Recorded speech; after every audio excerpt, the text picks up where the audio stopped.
Happy Friday, Early Edge family, and welcome to the show. We've got a lot going on right now. We've got a lot of sports to cover: soccer, basketball, baseball, a lot of baseball picks today. And of course, I'll give you a PGA pick. Everybody in the chat, thanks for being in there. I see you, Maestro. I see you, Bradley Jacobs, Eric David. Go ahead and hit the like button if you can. Couple things to take care of before I bring in the stars of the show. Let's take a look at the recap screen real quick.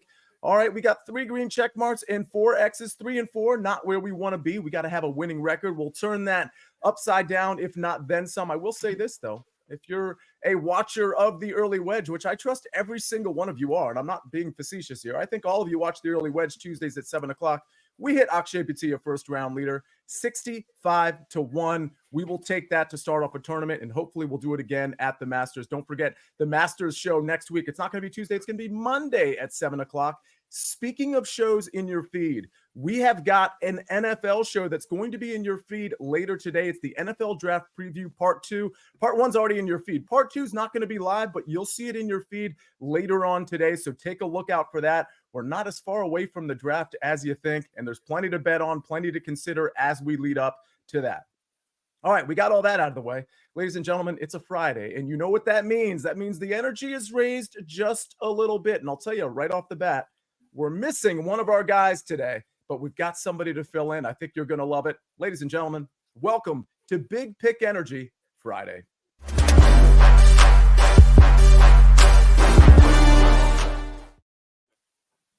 Oh, here we go.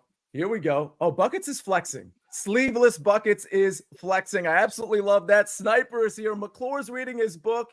And Danny Brasco. Now, we're down Chip Patterson, ladies and gentlemen. He is traveling. You know how busy he is. Hopefully, we'll have him next Friday. But last week when this happened, well, I didn't know where to pivot, to be honest with you. And I went to Danny Brasco, and I got to be honest, ladies and gentlemen, it kind of paid off. So, Danny, no pressure. Going right back to you. How are you, sir?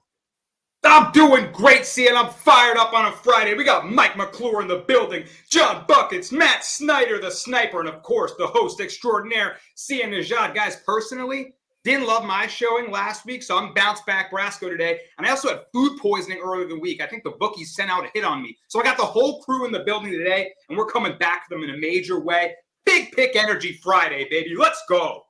Okay, ladies and gentlemen, that was pretty awesome. Buckets, I see you're reacting to that.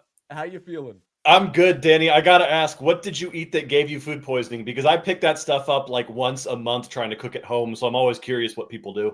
Oh, you compromised yourself then. I think it was a chicken sandwich at a bar because 3 of my friends also got. So, yeah, shout out to that. Yeah, Buckets, you're going to want to cook your food when you cook for yourself. That's a nice little tip for you. Matt Snyder, Sniper, we were going to start off with you, but you still haven't shaken off this miserable Matt theme, so that's why I went to Danny Brasco again. Okay, no argument there. I was just wondering how Buckets actually poisons himself once a month, so it'll take me a second to recover. Matt, I'll tell you the last time I found out there's a recipe online called beef or steak tartare, which is like raw meat with a raw egg on it. And so I went to Costco and I bought ground beef and just put a raw egg on top of it, and that did not work. That makes sense. Eric David says, Buckets, you can't eat your chicken medium rare, just FYI. Yeah. Mike McClure, I didn't get a chance to look at the book you were reading. Was that like an actual book? What was that? It is an actual book, Sia. This one is Skin in the Game, Nassim Nicholas Taleb. Amazing author. Love the Inserto series, if anyone is interested. A lot of it translates to betting on sports, playing DFS, and just general investing. Wow, Taleb.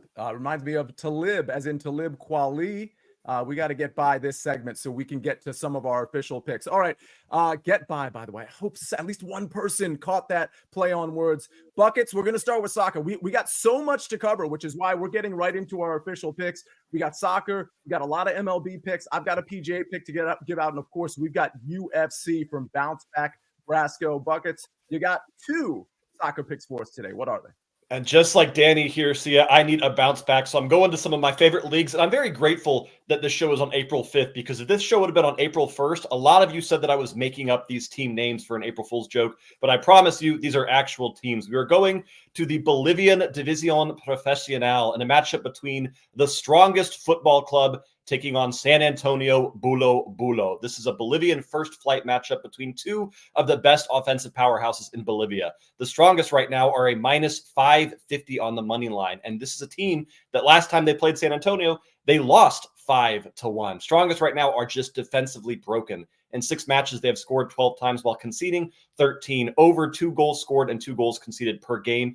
Meanwhile, San Antonio is a newly promoted side, but right now they have one of the best attacks in all of Bolivia. They scored 20 goals over 4 matches in their promotion series. Take both teams to score here at minus 125 in a game that could see 3 or 4 goals. Then for our second matchup, I'm taking us all to Liga MX, the Mexican top flight tonight. This game is at 11:10 p.m. Eastern, so you will not be able to watch this for a good while, but you've got time to put your tickets in. I'm looking at Club Tijuana de Caliente taking on Necaxa, and I'm taking Necaxa double chance. This means if Necaxa wins or if they draw, you cash your ticket, and this is priced at minus 110. Currently, Club Tijuana have not won yet this season. 0 wins, 8 draws, 5 losses, but they have not won. And something that you might want to sprinkle here, just a little baby sprinkle, is a correct score prediction of 1-1 or the draw. If you look at Club Necaxa's last 5 matches against this team head-to-head, 4 of the last 4 have all ended 1-1. Meanwhile, Club Tijuana playing at home, they have drawn their last 5 home matches straight, and 4 of those 5 matches this season ended 1-1. Just a sprinkle there, but double chance at minus 110 for Necaxa is a blessing in this matchup. Wow, absolutely love it. Very interesting that we've got a team name San Antonio Bulo Bulo. Given the tournament, we've got the Valero Texas Open. You'll see what I'm talking about with that transition buckets in just 1 second. But by the way, if you want to make those bets that I'm about to give out, or the bet that, or the 2 bets that Bucks just gave out, BetMGM, that's a place to do it. New BetMGM customers can sign up today and get up to $1,500 in bonus bets. Just place your first wager of at least $10 and you will receive up to $1,500 instantly if your bet loses with bonus code EDGE. That's bonus code EDGE, EDGE. All right, I'm loving the chat right now. I see Bradley Jacobs, speaking of soccer, has some picks in there. If you missed them, scroll up and you'll see them. I know a lot of you like to put picks in the chat. We love to see it. Ray Garcia, I think you just put a pick in the chat for tomorrow from the Mexican League. Absolutely love that. All right, we got to get to a PGA pick. But before we do that, let's hear a break from our partners. We need your sports news anywhere. We've got breaking news to bring you. Then get your sports anytime you want them. Big trade news overnight to discuss. Because we know you need sports all the time. A lot of movement in the rankings this week. A legend adds to their legacy. We're bringing you that breaking news right here on HQ. CBS Sports HQ, anywhere, anytime, all the time. We are back on the Early Edge, presented by BetMGM.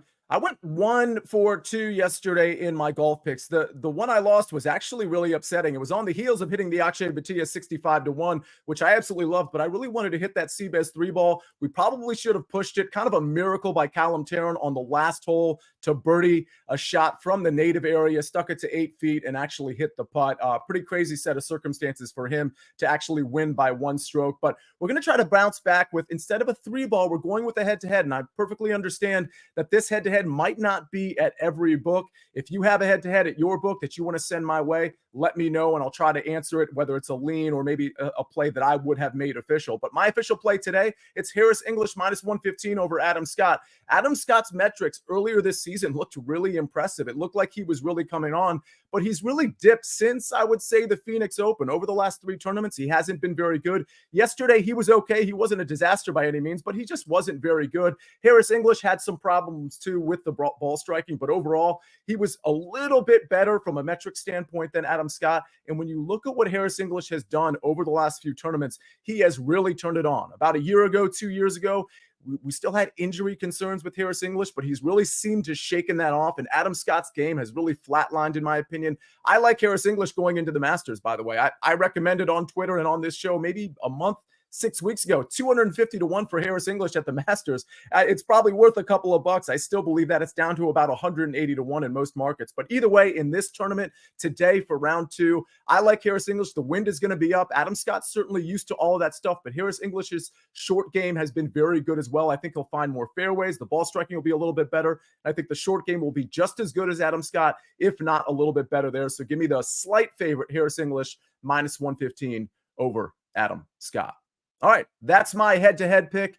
Believe me, I wanted to have a 3 ball. I wanted to have a couple picks today, but I thought the lines, the numbers, the juice was pretty tight. I didn't want to force a couple of picks here, but what's really interesting is there's a baseball pick later on in this show that I fully back, and if we didn't have golf today, I would have had this pick as well. But first, we got to stop at some fighting. We got to get to Bounce Back Brasco. We've got 3 UFC picks that Danny Brasco wants to tell you all about, and Danny, you finally have the floor. Sia, thank you very much. I'm excited to be here today. I'm finally feeling back to my normal self. Last week, UFC event was pretty tough, man. So I came back here with 3+ money plays, and I'm ready to sweep the board with them. So let's get right into things on this UFC Fight Night. By the way, load up next week for UFC 300, which is quite possibly the best UFC event the promotion has ever put on. So stack your chips up for that one. But we got 3 bets right here. And the first one is Cynthia Calvillo, plus 115. I was ready to bet her at plus 135. Looks like the line is on the move. So get it in now. Calvillo's on an ugly 5-fight losing streak, but I'm ready to back here now with her back against the wall. She's moved down to strawweight, and her losses were against ranked opponents, and her last 2 were by close split decisions. She now takes on her most beatable opponent in a while, in Piera Rodriguez, who has decent boxing, but beyond that, there aren't many layers to her game. This is MMA, mixed martial arts. You got to have more than that. And we're in the UFC Apex, where the ring is actually smaller. The octagon has less space to run around, which means that you might tangle up. You might end up grappling. And if it does get into some grappling sequences, I give a big advantage to Calvillo. I like how she throws low kicks and just more volume. I see her outpointing Piera Rodriguez to a win. So give me Cynthia Calvillo some plus money. Another female fighter I like at plus money is Germaine de Randamie. I was ready to bet her at plus 145, down to plus 115 as well. Now, people might be sketched by this. De Randamie is now 40 years old, and she's been off for 4 years, making her return now. But when she was fighting the elite of the division, championship level. And she comes back here to face Norma Dumont. Now, these fighters are at women's bantamweight, and both of them have messed around at bantamweight and featherweight, which are 2 sort of thinning divisions for the women's kind of bigger ladies there. Really, UFC seems like they don't quite know what to do with that division. De Randamie coming back is an interesting mix-up to that division. I like her skill set. Her kickboxing game is long and rangy. Her opponent, Norma Dumont, has only 2 losses. They both come to fighters with height and reach advantages on her that de Randamie will possess. So I think if she's keeping her at range with that kickboxing, de Randamie, who seems like she's in a great headspace for her return, I like her at plus money price tag here too, to get back in that division and make some noise.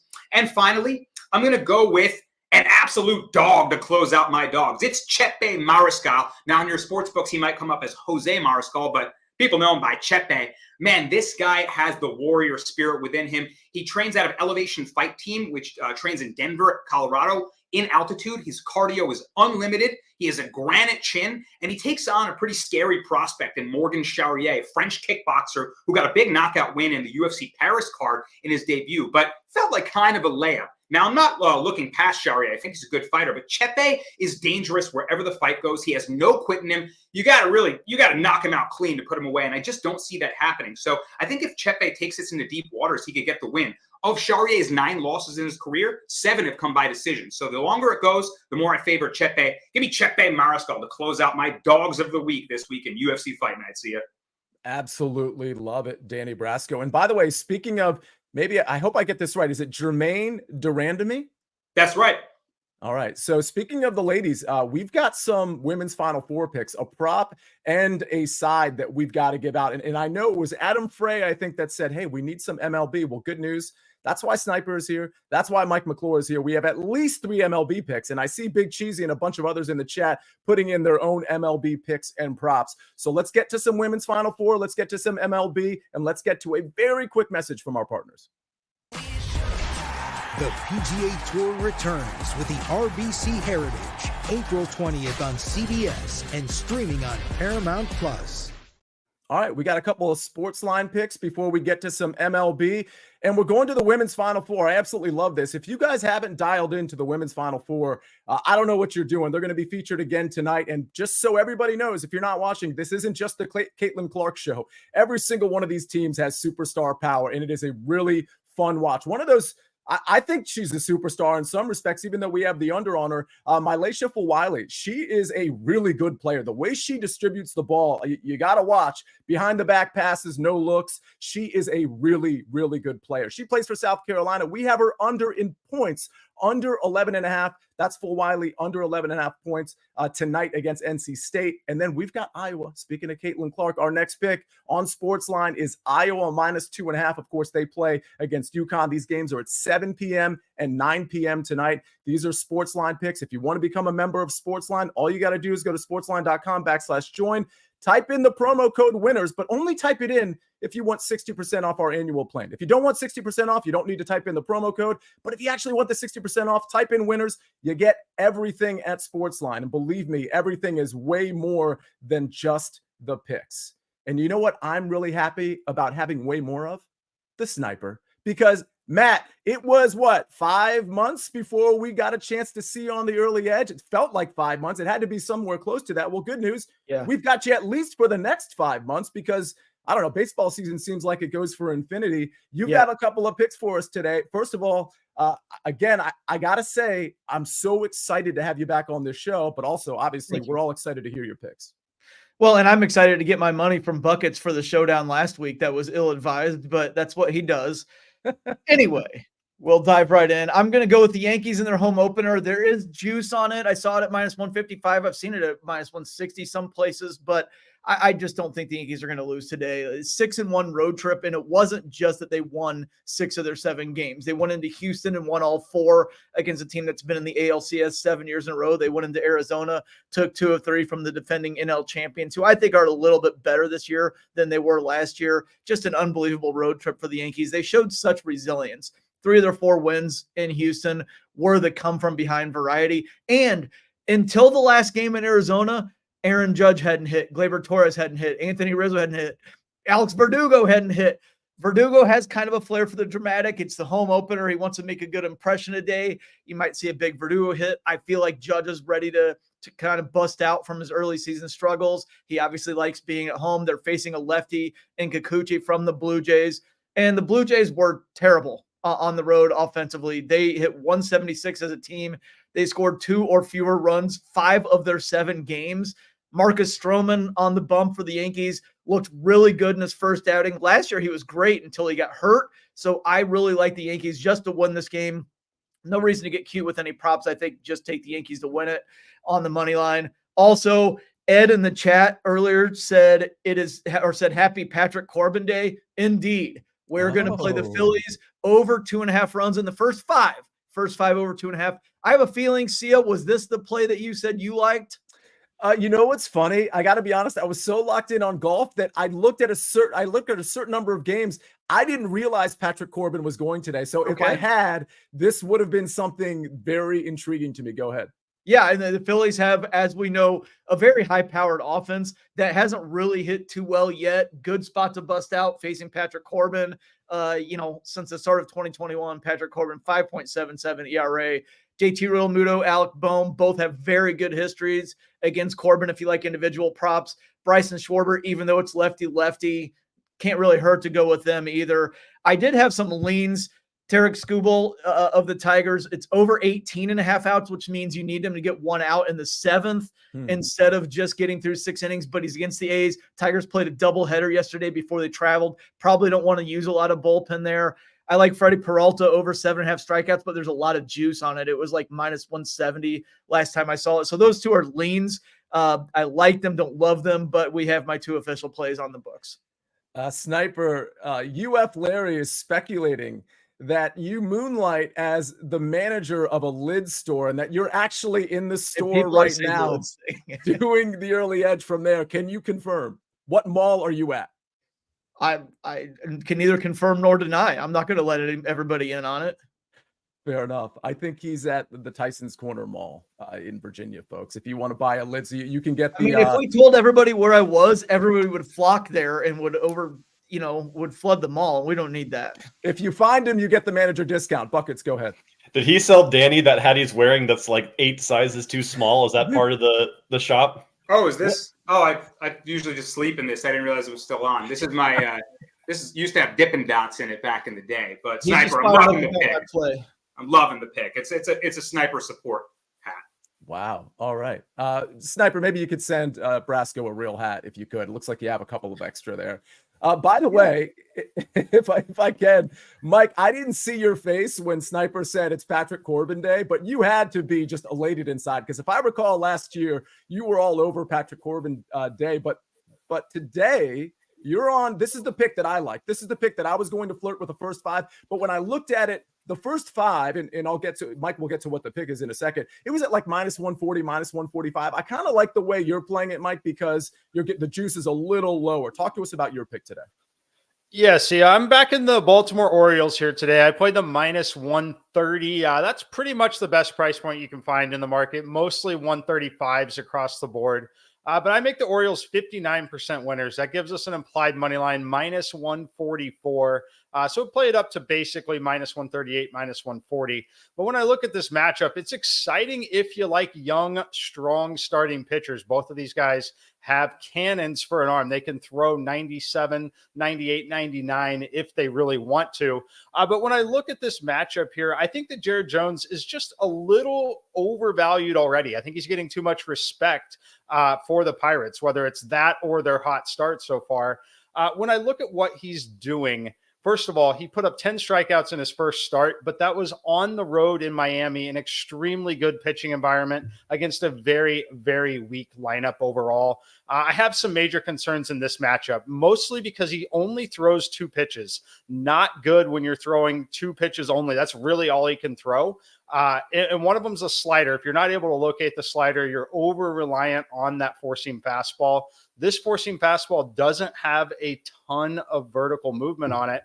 I think it's one that this Orioles lineup is going to be able to sit on. I think Grayson Rodriguez on the other side, I think he's still a very, very talented pitcher who's not overvalued in the market here. So I like the Orioles on the money line, mostly betting against the 22-year-old Jared Jones here, who I don't think is quite ready for this level of competition. So we'll take the Orioles here on the money line. Yeah, certainly might be getting the benefit of a little bump due to his first outing and all the strikeouts he piled up against a bad team. So I like this one. Sniper, you were it looked like you were nodding your head there. Is that an endorsement for the Orioles? Absolutely. Totally agree with the play. Absolutely. Okay, good. There was something in the chat I absolutely had to get to. Oh, yeah, it was Franklin Potts. He said, Sia, did you see the 18th hole of the CBS matchup yesterday? Yeah, Franklin, you must have showed up late if you did hit the like button. But yeah, we talked about that on the front end. The way Callum Tarrant was able to birdie that last hole was genuinely shocking to me. We probably should have had a push there. Danny Brasco, go ahead. I have a question for my baseball experts, Mike and Matt and Sia yourself too. Bucket's hat is outrageous, by the way. And also, quick callback, Sia, amazing Talib Kweli reference. But I wanted to know, relating back to your pick on the Yankees, Sniper, 2 seasons ago, I was fading Yusei Kikuchi just completely blindly with a lot of success. Fade machine. Last season, I had a lot less success doing that. He seemed to get really lucky. A lot of lineouts. What do you think? Off to a rocky start this year. What do you think about blind fading Kikuchi? He got better last year, but the Yankees have a lineup that can hit him. So go ahead, Mike. I just looking on a regular basis, like game to game. Oh, regular basis. Okay. Yeah, I don't mind fading him. I would definitely look to fade him against power lineups like this. I think he can get himself in trouble. But really the problem that I see is just the four-seam fastball is not great. And he has to throw it a lot. He's throwing it over 50% of the time. So if he's putting anyone on base, it's the only pitch he can really throw for a strike, and it's going to get hit hard. So not someone I'm looking to back often. The issue with fading him aggressively is, teams like the Yankees tend to get overvalued, especially when they start hot. So you're typically going to pay inflated prices. So if you're looking to fade him consistently, it's probably going to be in some of those other matchups, not necessarily all the division matchups. I was more in something last year, early in the year, that I had success with, and I guess the Braves, you could pick them against, play them against anybody. But early in the year, the Braves and Rangers were destroying lefties. So if you had a matchup like Kikuchi against one of those lineups, and Mike said power lineups, those are power lineups. But I had big success on Braves and Rangers versus lefties, no matter who it was, for example, early last year. Yeah, first 5 Sia really benefited off the Rangers crushing lefties and righties at the beginning of the season last year. I want to know so far, too focused on golf to really pump out some first 5s, but don't worry, you'll see a lot of those. And speaking of Sniper working at Lids, Amags, I'm sure everybody already saw this comment. He said, certainly don't send buckets a hat. That's advice to you, Sniper. So good. I don't know from if I have A-Mags. any that big. They would all look like the one that Brasco was wearing. Fair enough. Fair enough. A-Mags and Maestro still in the chat if you have any questions for them. All right, ladies and gentlemen, that's the picks. Let's take a look at the recap screen before we get out of here. Buckets strongest. San Antonio, Bulo, both teams to score -125. And did you pronounce that for me? Necaxa, double chance, -110. I think I got that right. Harris English, -115 over Adam Scott. Speaking of San Antonio, that's at TPC San Antonio, the Valero Texas Open round 2 matchup. That's later this afternoon. You still got some time to put that in. Orioles money line -135 from Mike McClure and Danny Brasco. Cynthia Calvillo, money line +115. Jermaine Durandamy, money line +115. And Mariscal, money line +110. A lot of plus money plays from Danny Brasco. Matt, Snyder, Yankees money line -155. And Phillies first 5, team total over 2.5 at even money against Patrick Corbin. And the SportsLine plays women's Final Four. Iowa -2.5. And Full Wiley under 11.5 points, -130. Wow, what a show. We packed the show with picks. We always try to pack the show with picks, but we don't force them, which is why I didn't give you multiple golf picks, for example. But love what we had today. Love the energy from the crowd. Love all the picks. Love A-Mags and Maestro being in the chat. I think that's probably the place to close the show. Sniper, you got to go to the post office. Send some of these hats out to us so that we can feel like we fit in with you a little bit. I don't have any hats behind me. And Danny Brasco has an ill-fitting hat. Buckets has a ridiculous hat. And Mike McClure, do you wear hats, Mike? Yeah, he wears a Cubs hat sometimes. Occasionally, yeah. I've got several hats. I don't have any on display here behind me, but yes, we've got a lot of Cubs hats, as Snyder mentioned. He rocks the Royals hat too. By the way, in the chat, my whole entire building just shook. There was a mini earthquake just now, and it looks like my New York people are also confirming that. I thought I was going crazy. I hope my girlfriend's okay in the living room. That was weird. Wow. Okay. Well, everybody be safe out there.